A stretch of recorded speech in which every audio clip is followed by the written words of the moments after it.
leverage what I call OPP, other people's people, right? So you right now, like no matter how small your list is, even if you have 10 people on your email list, or if you have one person on your email list, and it's your mother, somewhere, someone out there already has your customers, right? Like that was the big shift for me, realizing like they're out there and they're already on other people's lists. I just need to now get them over to my list somehow. That's the way I like to look at it. It's like, who out there has your customers and how can you form a good relationship with those people? Are you seeking a better way to accelerate your sales, to scale your business, to live a life with no limits? Accelerate Sales Podcast features global experts who have cracked the code to recurring revenues with proven sales systems and get you on the fast track to scaling.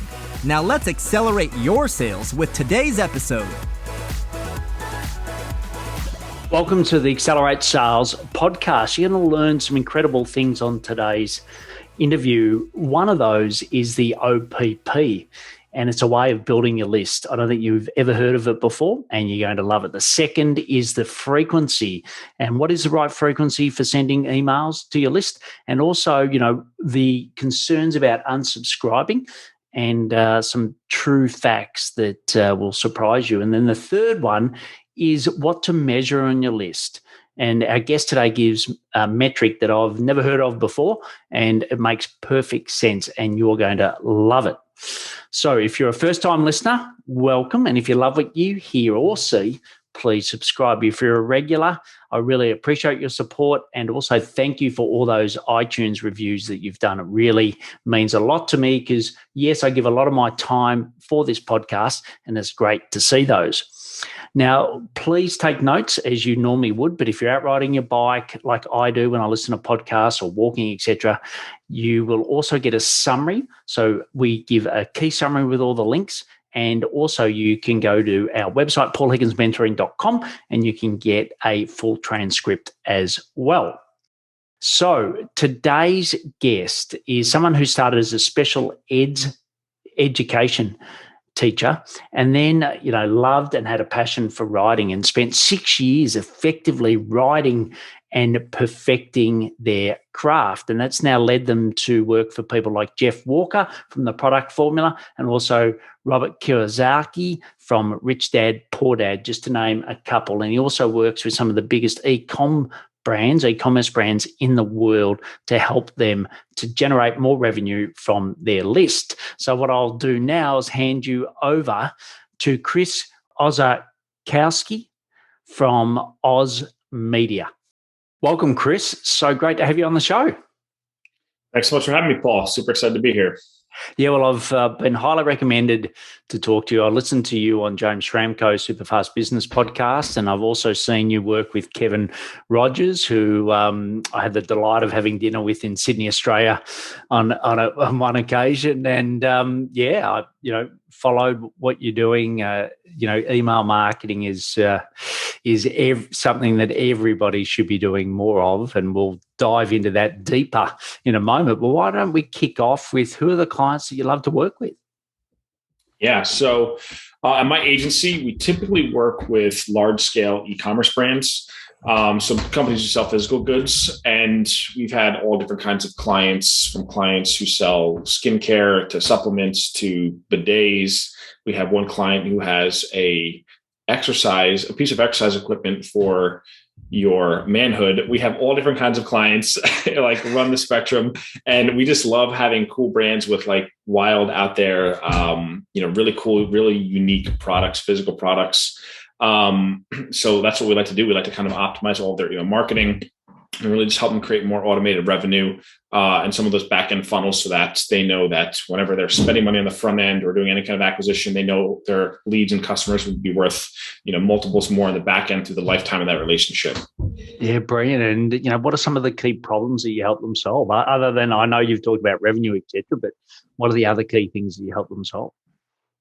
Yeah. So the main thing is just figuring out how to kind of remove themselves and kind of achieve a little bit more profitability. And that's the one thing that we found with a lot of our clients is some of these brands, being that they are so dependent on advertising and depending on paying for acquisition, paying for customers, anything that we can do to help them make sales without having to go and pay that extra acquisition cost is always just huge for them because, it's nice being able to send emails and watch sales come in because it doesn't cost anything, other than what you pay your monthly, ESP, which everyone has to pay for, doesn't cost you. Like every time you make a sale on Facebook or on Google, you have to pay for that sale. So we just help them achieve more of that profitability, get some more margin, and also just more like automation, because sometimes people are doing things manually.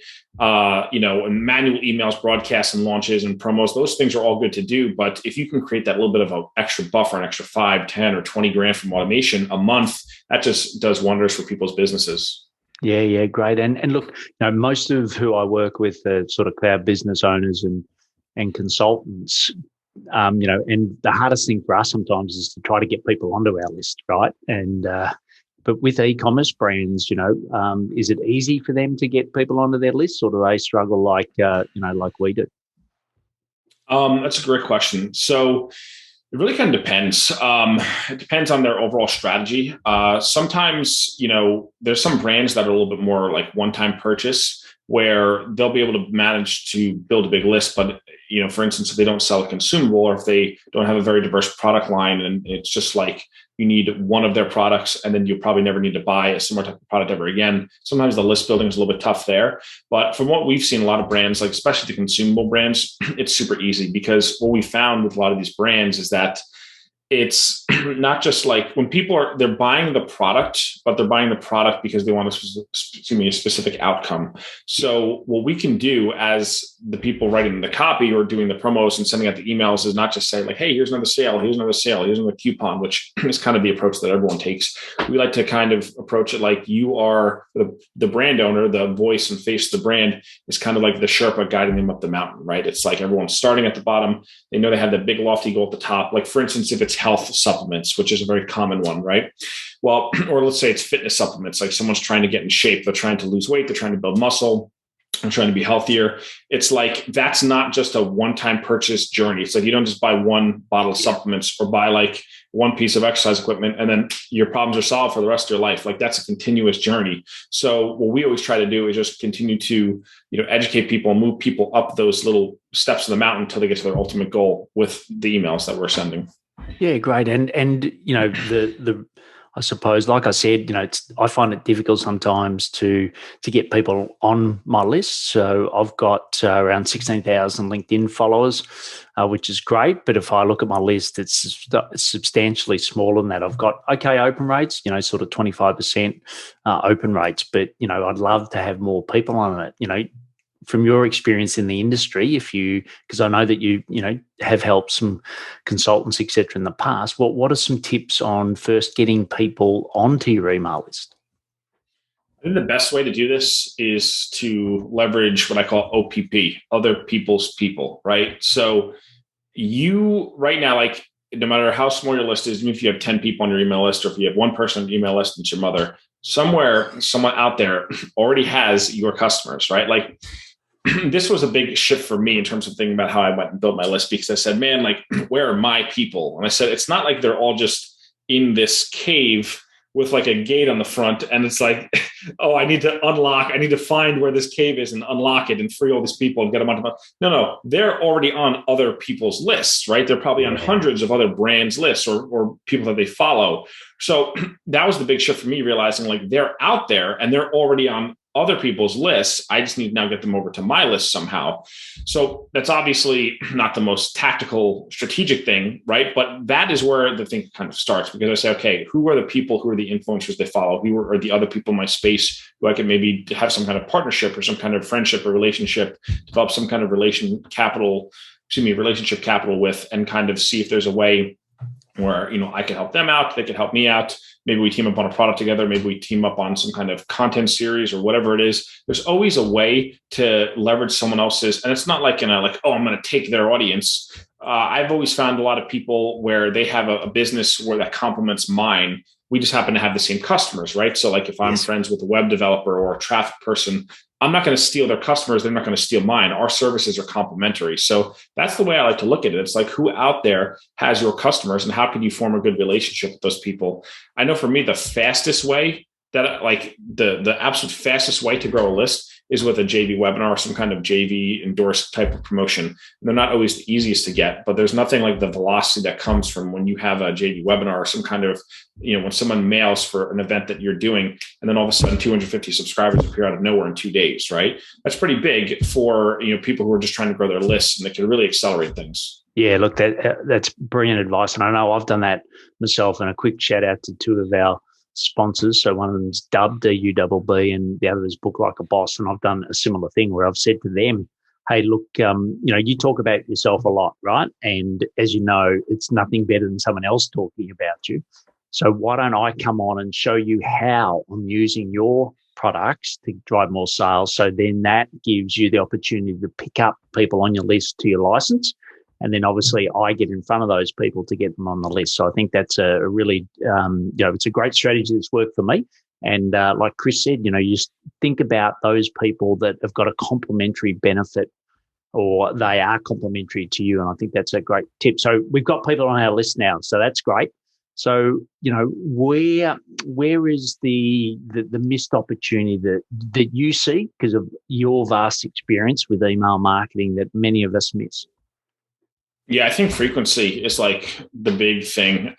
You don't have to email every day, but like I've tested this out. My list, there's times when I've emailed 3 times a day. And I know some people might be like, oh my God, that's crazy. And it is a little bit crazy. And it's just kind of a breakneck pace to keep up with. So I don't do that all the time. Yes. But I always run experiments. I see like where's the limit of where people are just like, this is too much. And what I found is that if you're just emailing consistently, let me back up. So if you're not emailing consistently and you're afraid to do more, what's going to happen is the moment you increase your frequency, it doesn't matter if you go from once a month to once a week, or from once a week to twice a week, or twice a week to 3 times. It doesn't, whenever there's that increase in frequency, you're always going to have a big spike in unsubscribes. But what happens is, what people think is that, that spike is just going to snowball and get bigger and bigger and bigger. And there's going to be 0 people left on my list. Like, that doesn't happen. In fact, the complete opposite happens. Maybe that first week, you get a little bit of spike in unsubscribers. And oh my gosh, I had the most unsubscribers I've ever had in this week. But after you get through that first week, they level off and they eventually get to, I've sent 2 emails out today. I might even send a 3rd to my list, not to the entire list. I had some segmented mailings, but there's a lot of overlap. And I had 3 unsubscribers today to a list of 5,000 people. So again, like it's apples to oranges comparing those numbers, but the main thing to understand is that as long as you are mailing frequently, the people who want to stay there and read your stuff and engage with you, they'll stay there. They'll stick around. You don't have to worry about, I'm emailing too much. People are going to run away. They're never going to come back. It's just not going to happen. And what happens is when you increase your frequency, not only do you get a tighter, more engaged audience over time, because people who aren't engaged will automatically filter themselves out. You start to make more sales because you develop a deeper relationship. It's kind of like if you have a friend you talk to every day versus a friend you talk to twice a year, which one are you closer friends with? The person you talk to every single day. It's the same thing with email marketing. Yeah, great. And as far as like other ways to clean the list, like what's your recommendation on how often you should clean your list? It's a great question. It depends on the size. It depends on the overall business strategy. It depends on the type of products. I know it depends, right? Like that's always the answer everyone wants to hear. I'll tell you what I do with mine. I mean, mine is a somewhat unique situation compared to maybe some bigger businesses who have a list of 400,000 people. But what I do with mine is, because I'm emailing so frequently, I find that like I track the people who are cold, and I might have about between 150 and 200 people total who are cold, who haven't opened or clicked in the past 30 days out of almost 5,000 people on my list. So that's a small percentage. It's about, what is that? About less than, I know it's less than 5%. I don't know the exact, can't do the exact math in my head, but it's small. It's a small portion, right? Yes. So it's 4 or 5%, whatever it is. And those people, I'll run periodic re-engagement campaigns, but I don't really worry about it because it's not like 30% of my list is cold and oh my gosh, what do I do with these people? So my thing is just like, if you continue to just be frequent with your mailings, you're automatically going to get some of that list cleansing, and it doesn't become like, oh, I have to do my regular yearly or bi-yearly scheduled list cleaning, which maybe some of the bigger brands do. So and I think for most people listening to this, unless you have a list of hundreds of thousands of people, you probably don't need to worry about list health as much as you think you do. It's not that it's not important. It's not that you don't have to worry about it at all. But there's people out there that are like, I have a list of 1,800 people. Should I clean my list? I'm like, no, you should put all of your effort in list growth. Don't worry about list health until you're at like 5,000, and then start worrying about those things, because you just don't have a big enough list where you're going to, unless you're sending really spammy stuff, where it's going to be that much of an issue in terms of how that little cold unengaged segment is going to affect your overall deliverability. Look, great advice. And I suppose the next thing is, when you go in and assess someone's list, which, you've given some elements there, what do you sort of look for? And if you look at, yes, e-commerce, big brands, that's different. But if you look at someone like myself, right? So let's say I've got a list of 1,000 people. You come in to do an email marketing campaign. What are sort of the key things that you're looking for when you first come in and observe working with someone?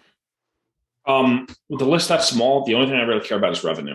That's like the number one thing, because what I found is that there's just not enough really statistical significance to really start thinking about split testing or any other crazy advanced stuff.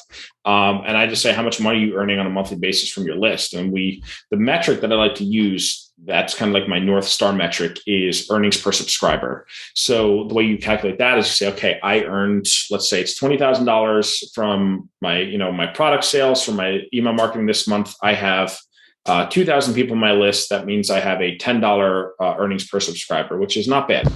What happens is, it's hard because there's so many metrics. There's opens, there's clicks, there's unsubscribes, there's engaged, unengaged, there's customer percentages, right? There's a million LTV, there's a million different things, and it's all important stuff. It's not like let's brush it all to the side. But I said, if we could just look at one thing, I want to know that number in terms of how much you're making per person on your list, because that number kind of encapsulates all of those things. It can break down, obviously, like you break it down, say, okay, what if we mail to a smaller segment? What if we clean the list and get rid of the dead weight? What if we increase the price of the products? What if we do twice so many emails? And those will all affect those numbers in different ways. But as an overall thing, I say, okay, this person's earning 10 cents a subscriber. This other person, like myself, I think we earn about $16 and change. I don't have a huge list, but like our EPS is like 16 and change a month. So it's like, which one of those lists would you rather have? The one that's earning 10 cents a name or the one that's earning $16.50 a name? It's pretty clear to see. It doesn't matter the list size. It's like in terms of leverage, in terms of health, in terms of return on your time and investment, probably the list. Of course, if it's, I have a list of 100 million people, then maybe it's different, but we're probably not talking about that kind of situation. So I think it's a good enough metric for most people. Yeah, that's great. I've never heard of that. So that makes common sense, right? So what about, so you come in and I've never really generated any revenue from a client. And this may not be, specific to you, right? But if most of us are selling services, we've got clients where we send a lot of content out, but we never really do any offers. Like, where should we start from an offers perspective?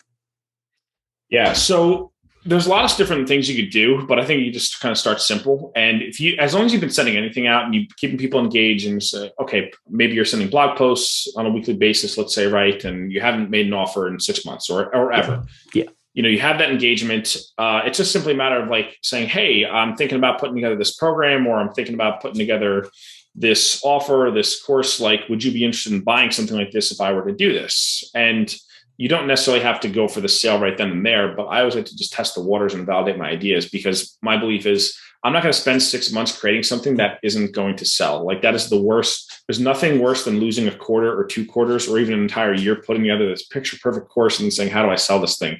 Yeah. Just go. And sometimes you could even just say like, hey, I'm thinking about putting together like a course or a training. What's the number one thing you want help with that you'd like me to teach you? And it's kind of direct, but you'd be surprised. People will answer back and they say, I really love all your blog posts or your podcasts about X, Y, and Z. But the one thing I still can't figure out is this. Like, how do you do that? How do you go from here to here? How do you make this happen? And what happens is you get 20 responses, 30 responses, 40 responses. And all of a sudden you say, wow, okay, I got 40 responses. 28 people are all asking for this one thing. I think that's what they want to learn. Then you put together the course on that, or you put together the offer on that. And then it's going to sell because you at least have that many people raise their hand. There's probably 2 or 3 more people times more people on the list who just were too shy to reach out, but still have the same desire. So that's the way I like to do it. And just, I don't like these sexy tactics and like, oh, we're going to do this wild sequence and all this like crazy long. And like, you could do that stuff and that's fine, but it's a human you're talking to the other end. So just start a conversation. Say, hey, thinking about doing this. Are you interested in this? Yes or no? Do you think it's a good idea? Would you buy this? And kind of go from there. Yeah, look, I think that's my experience is you sort of bring in an expert and, you all of a sudden there's this story, right? So you've been writing a particular way and then it just I think everyone is so used to that now. They're like, there's an offer coming right at the end. So, yeah, I really like the way that you've cut to the chase and given that information. And, let's switch gears a little about cold emails, right? So let's say that it's not your list, but you're sending out emails cold. What are some tips on or some experience that you can share on, sending out cold emails, in particular from, trying to drum up new business, i.e., you've just reached out with someone on LinkedIn, what do you send in the email? Have you had any experience in something like that? I have some. And the one thing I could say is that the number one thing that you should spend your time on before you start cold emailing is turning yourself into an important person. Yeah. And I know it sounds like a little like, who is this guy to say, to say something like that. But when you think about cold email, what happens is there's a lot of copywriters on my list. And I actually just did a little experiment and wrote an email to my list about this a couple of days ago. But I said, I don't like cold email generally because I like the power dynamic of people reaching out to me because I'm the expert. It's like, you sought me out. Like, I'm not going to sell you on why you should hire me. You sought me out, right? Yes. So if you want my help, here's the deal. And that's the power dynamic that I like. And I think it's healthy for most of these kind of businesses. However, I understand that sometimes there are reasons to cold email. So I did this the other day. I reached out to a company and 64 minutes later, I got a call from the head of marketing. And they reached out and said, hey, we'd like to set up a call with you. We'd like to bring in our team and blah, blah, blah, blah, blah. And that's pretty fast because there's a lot of people who go out and they send cold emails and never hear anything back, right? So, but the reason why, part of that is because, I turned myself into a somebody. And it took 8 years to do that, right? But I said, okay, I've worked with these clients. I've done these things. I've went to all these, I've spoken on these stages. I've written these books. I've been on 35, 40 something podcasts, whatever it is, 50 podcasts, right? So there's a little bit of the clout factor. And what happens is when people don't receive cold pitches or any inquiries back from their cold pitch, like here's the deal. Like if Elon Musk, if you saw like Elon at Tesla.com reached out to you because he wanted to hire, he wanted to do some kind of deal or something, you'd answer him back because it's Elon Musk and he's a super important dude and he has that cachet. Yes. So obviously we're all not going to be at that level. We're not going to be the richest person in the world and most well-recognized businessman in the world. I understand that, but there's something to be said about having some gravitas around you and the character and the legend that you build in the marketplace that really helps you out when you are doing cold email. Like me, now that I have the agency and I have the following that I have, I could cold email all day. And that's what I did the other day. And this person didn't know me, but I basically sent the email out and I said, hey, here's the clients I've worked with. I don't know if I can help you, but I heard you talking on this podcast and it sounds like, you're doing X, Y, Z. That's something we kind of specialize in. Would love to talk to you, see if we could do something. Love to give you some ideas. If not, that's totally fine too. No worries. Just figured I'd see if I could help you out and hope you have an awesome day. And they got back to me. So it doesn't have to be anything complex, but what happens is a lot of people, when they cold email, they say, I got one the other day. I blocked this guy on Facebook. He was like, hey man, are you trying to build a Facebook group so you can do X, Y, Z? I'm like, delete. That's a sales pitch, right? Like, I don't even know you, like, I know you're trying to get in my wallet. I can feel your hand creeping in my wallet, and that's the thing.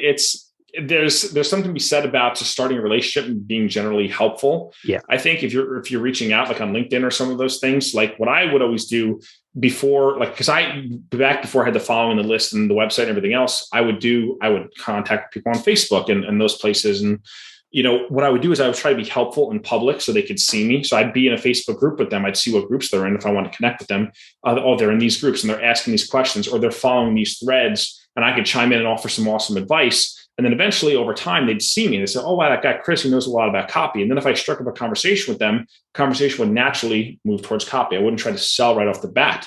I'd say like, hey, check out your website. Love what you got going on. I'm a big fan. Love that podcast. Anyway, hope you're doing well. And we keep following you. And that's all you have to do, because then people say, wow, this person's a cool guy or a cool girl. Like they are just giving me some kudos. And over time, you develop that relationship. If you try to go in for the jugular, that's when the defenses come up. So yeah, spot on. And so often, I've had clients where, they've got a script, they've got some guru, they're sort of following the script. And I'm like, would you open that? And they're like, no, probably not. I'm like, well, why in the hell would someone else, right? Like, we ultimately, I've been lucky that I've got a global business. I work for Coca-Cola, work globally.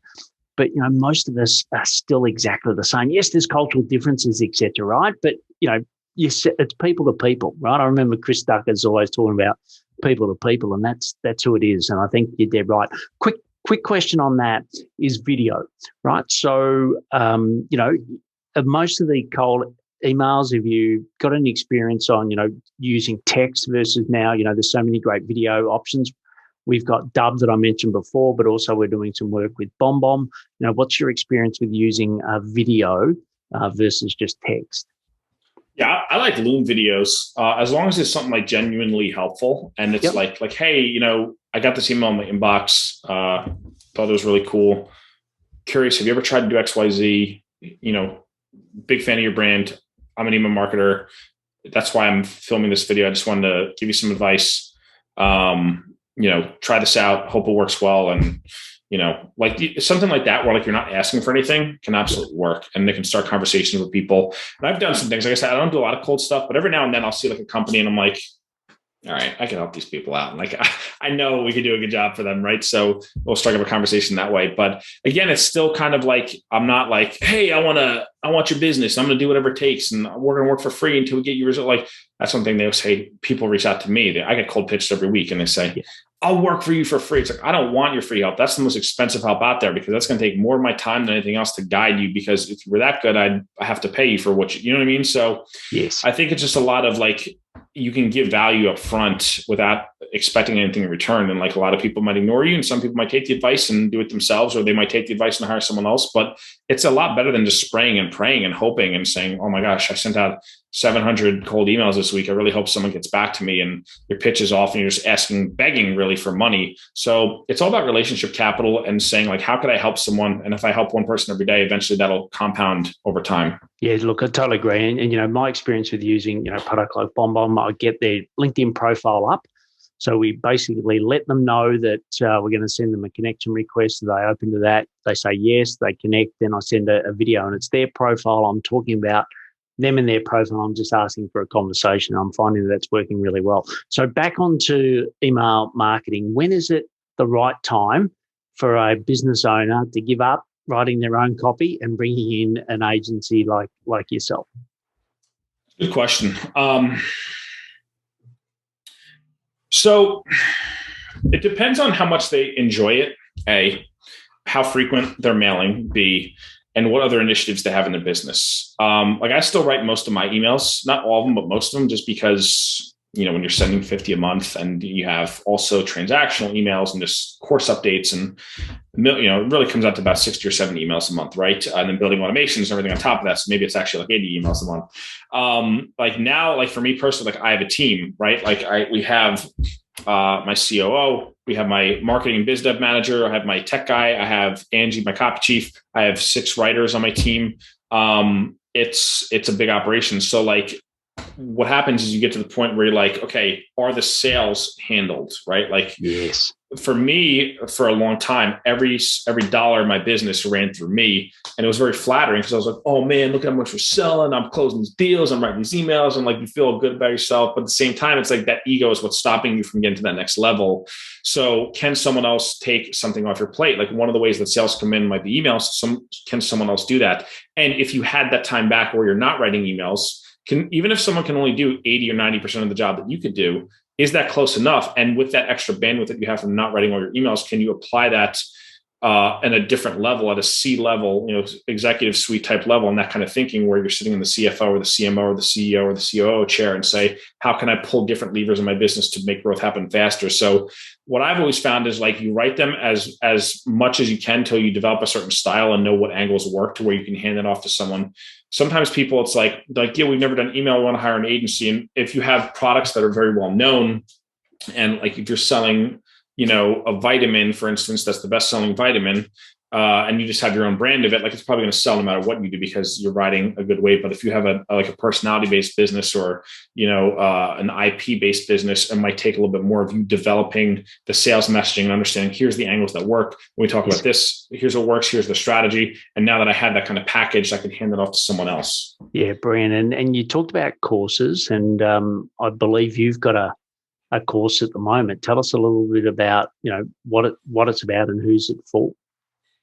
Yeah. So my flagship course is called Email Copy Academy, and it's basically it's mostly for email copywriters, though we do have some business owners, people in business for themselves, coaches, consultants, even some e-commerce brand owners who take it just because it's like a crash course A to Z about email copywriting. And I designed it in a way where I differ than a lot of other email teachers, and there's a lot of good email teachers out there, a lot of good guys and girls, and people who just do an excellent job. But where like my unique spin on everything is that I'm a copywriter for hire. Well, now I have the agency, but I was always a copywriter for hire. So I might work in personal development one day, and then work for a client who sells meat through the mail the next day, and then work for a software company the next day, and then work for a physical product company the next day, and then everything in between. So like I had to constantly switch hats, put on different from this market to that market and that market. And that's the reality of where a lot of email copywriters are. They don't just write for one niche or one vertical, and they have to jump on and say, how do I apply the principles that work for this kind of brand and this kind of market with these kind of products at these price points, and adapt those things to work for this other brand, which is completely different. So what I tried to do was take the system that was existed in my brain, because I was writing, for years in my career, I wrote between 15 and 30 emails every single week, 52 weeks a year, probably for about 5 or 6 years straight. So I don't know, you do the math, it's a few thousand just for clients. You pile on a few thousand just for myself. I think I'm at over 10,000 total emails that I've written in my career, probably a little bit more. But I said, what is the golden thread through all of those emails? What are the frameworks and the structures and the philosophy and the mental models that I use to construct those and do them fast and do them consistently and have consistent winners? So that's what I did. I basically pulled all that stuff out of my brain and packaged it up into this course, Email Copy Academy, so I can give it to someone and say, okay, here's the mental models you're going to use when you sit down to do your research, to think about planning out the copy, to mapping out your sequences, to writing campaigns and launches. I call them big money launches, and autoresponders and everything else. And then I also include a few modules about how to get clients, because originally I wasn't going to, but there were so many people who were like, I need help getting clients. I want to learn this stuff, but I need someone to sell it to and someone to do it for. So I said, okay, I'll teach that stuff too. And people really like that part as well. Yeah, brilliant. Well, we'll have a link to that in the show notes, of course. So the next and the last section is a deep dive into your sales habits. So you ready to do a quick deep dive?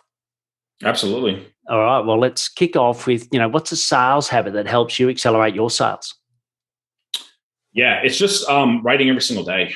And, it's a lot. And people hear that and they're like, oh my gosh, that sounds really hard. And it is hard. It's not easy, but it's one of those things where you get better and then it becomes fun. And then you don't want to stop doing it, because every time you hit the send button, just about every time, you make money. And it's kind of like this Pavlovian addictive kind of loop where it's like, I can never stop doing this, because obviously good things happen. And it's not even just the money, it's just the engagement, because if you write about good things that people like, you tell good stories, people like that, they like you better, you start conversations with people. And it's a really cool way to build your business. Yeah, brilliant. And the next is, what's a piece of technology that is helping you to accelerate your sales?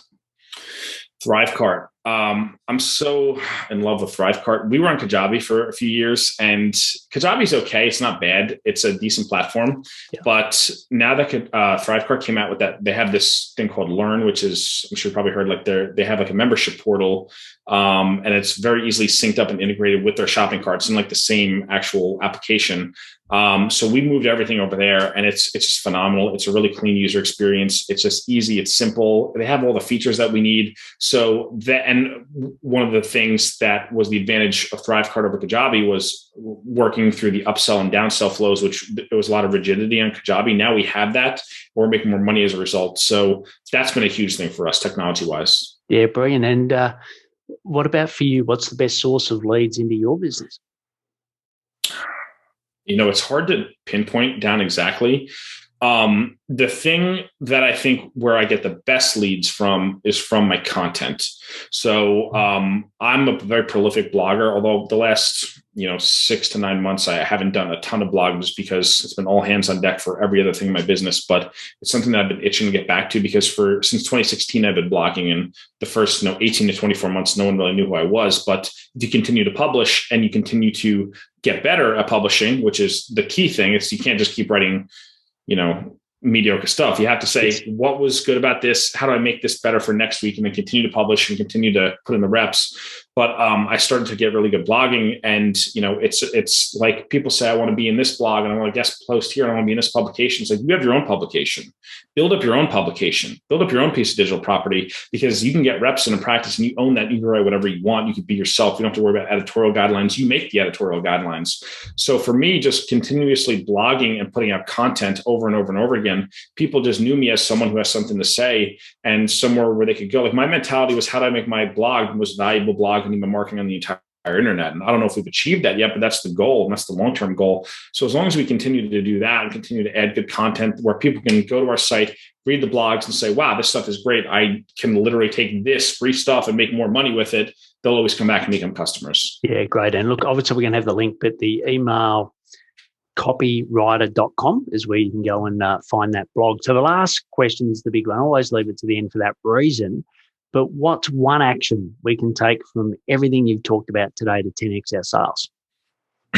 I would start adding one extra email a week and giving people a glimpse. I call this like the behind the scenes at HQ email, where like everyone has a headquarters, company headquarters. Like for me, it's in the spare bedroom, right? But it's still my company headquarters, where we do all the operations, right? Yeah. It's like, what's going on in your life? What's going on in your business? And what I found is, like, I've taught a lot of e-commerce brand owners to do this, and they have phenomenal results because, I have one customer in particular that's coming to mind, Cena Wheeler, who owns Cena Sea, which they sell their fishermen, a family of fishermen in Alaska, and they have like the best salmon that I think that money can buy, and they ship it everywhere. And it's cool because they, one email that Cena did, it was like, a fishing trip where they took their son out, and, the father was teaching the son. And like, I was like, this is so cool, because you don't get this when you go to the supermarket. You don't get this, like, no brands do this. They just send out their emails to like, use another coupon. Like, that's fine. But like, take me behind the scenes. Like, what happened in the business? What's going on the factory floor? Like, what are you guys cooking up? What's coming next? Tease a new product. Like, hey, we've been working on this product for 6 months, and, we just came up with this breakthrough. Or like, depending on what it is, like, there's so many different ways that you can just bring people into the world of the company, because people find that interesting. And even if they don't do the same thing, even if they don't, like, I have another client who sells tea. Her name is Sarah, and she owns Vintage Fork. She's up in Canada, and a really awesome tea brand. And like, I don't make tea, right? Like, I don't sell tea. I don't have my own tea store, but I like reading about the things that she's doing because it's interesting, because it's just like an interesting thing that another human is doing. So people are afraid to do that. They're afraid to tell people about the things that are going on in their business, but that's the best thing you could do. So if you start doing that once a week, you're going to get more retention. You're going to get more repeat sales. It's another excuse to email and include links to buy things. So I think it's just that compounding effect. It really does a good job for sales and everything else. Yeah, look, absolutely brilliant. So, you've delivered on the promise, which was, give value that you don't often hear, right? And that's what you've done in spades today. So the other thing is, Chris has got a couple of books, and one in particular, well, you can get access to both of them if you go to the emailcopywriter.com, but Make It Rain is his latest book. It's fantastic. Highly recommend. So we'll put that and all the other links that Chris has kindly given today in the show notes. But Chris, absolute blast having you on today, and thanks for sharing all your wisdom and knowledge. Thanks so much for having me, Paul. Appreciate it. What a great interview with Chris. And what I loved is at the end, he said, look, I spoke about things that I haven't spoken about on podcasts before. And that's where I want to bring you, right? Is not the boring 101 components of email. The things that he spoke about is the OPP strategy, the frequency. And also he talked about that metric, which is, earnings per subscriber. There was a lot of things in there that I'd never heard of, and I hope you haven't. And what I'd love you to do is mention Chris in your social media. So talk about something that you've learned today and what action you've taken, and then give him a shout out, tag him on social media. And Facebook is his preferred one. So if you want to do that on Facebook, he would love you for that. On the show notes, so as I said, you've probably taken great notes here. We'll have all the links in a summary, and also you can get the full transcription if you go to paulhigginsmentoring.com. And also, why don't you share it with some of your friends, whether it's 1, 10, 100, share it with your peers, your friends, because they could get value. Because yes, it is so important to have your own list. And Chris gives some brilliant ways. And also there's a link to his course as well that you can go and have a look at. And that, I'm just looking down at my notes to make sure I get that right, but that's Email Copy Academy, right? So I know I'm going to buy it, so I highly recommend you do as well. Check out some of our solo shows as well, where I talk about specific topics for you scaling your business. And please take action to accelerate your sales. I'm fired up after today's episode. What about you? But hey, before you go, learning is just one piece of the puzzle. Now it's time to put today's strategy into action. Head over now to today's show page at paulhigginsmentoring.com/podcast and share how you'll put it into action. Be sure to head over to your favorite podcast platform and subscribe, rate, and review the show. Tell me what your favorite episode is. And don't wait 1 minute more to gain access to your pulse check at paulhigginsmentoring.com. This could be the difference between struggling to get more leads and making this next quarter your best one yet.